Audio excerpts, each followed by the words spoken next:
Oo, pinapanood ko. Tan, may hawak. Malungkot na eh.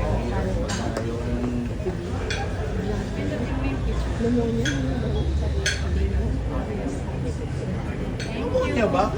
Heart attack.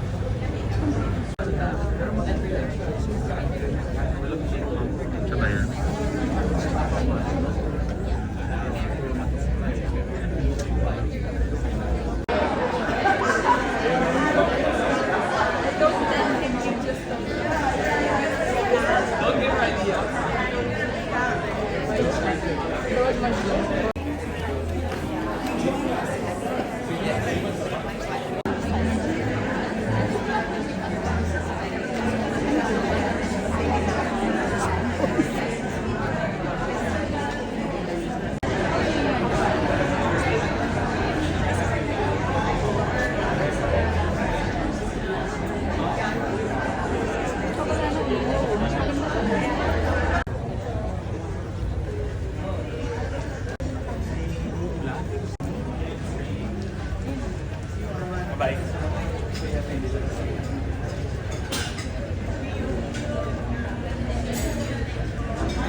Ayan na.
Alam mo to, November.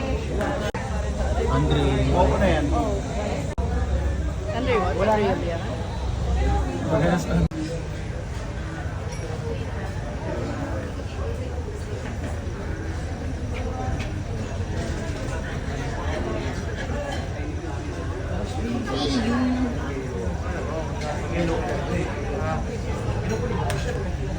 Payat mo.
So,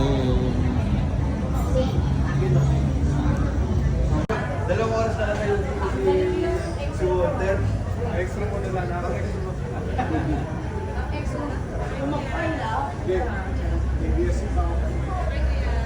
Halika na, Kuya Romel. Gusto yan.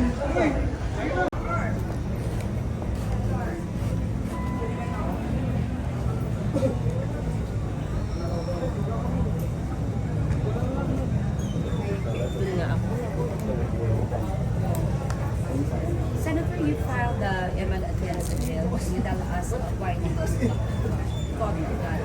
Actually, yung official name niya is Anti-Online Hate and Harassment Bill. Yung nickname niya for awareness and for easier understanding is the Eman Atienza Bill. Well, siguro ko personal experience. I've had 4 friends na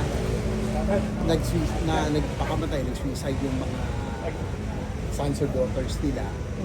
And as a result of yung fear of backlash of online and social media, parang nakakalungkot kasi ngayon, medyo fragile yung mga bata ngayon na parang yung buhay nila yung social media. And we don't want another son or daughter na sumunod na naman kay Eman. And kaya natin ginawang Eman at Piensa, not because para sa akin sitwasyon, pero he was an advocate of mental health, no? Awareness, and yung online safe space. Kaya siya nag-advocate din eh.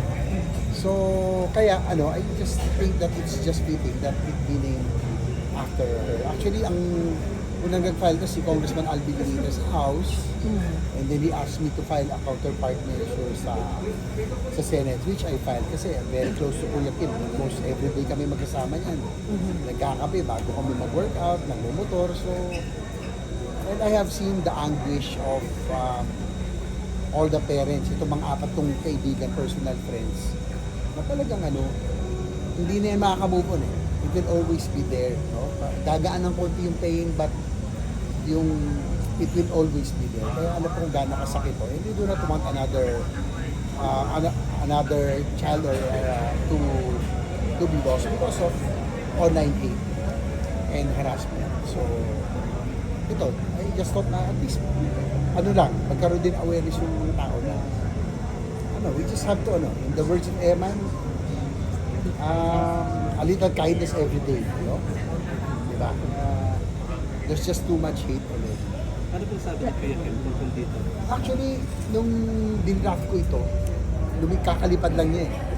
Dinext ko siya, sabi ko, what do you think of the idea of filing an anti-online hate bill? Kami ni Congressman Alvin Benitez will be filing. Tinatanong niya kung pwedeng i-pangalan na to be called also as Eman Atienza Bill. So I just want your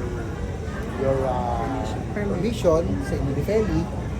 So, maya-maya, sumagot na siya. Sabi niya, of course bro, thank you very much.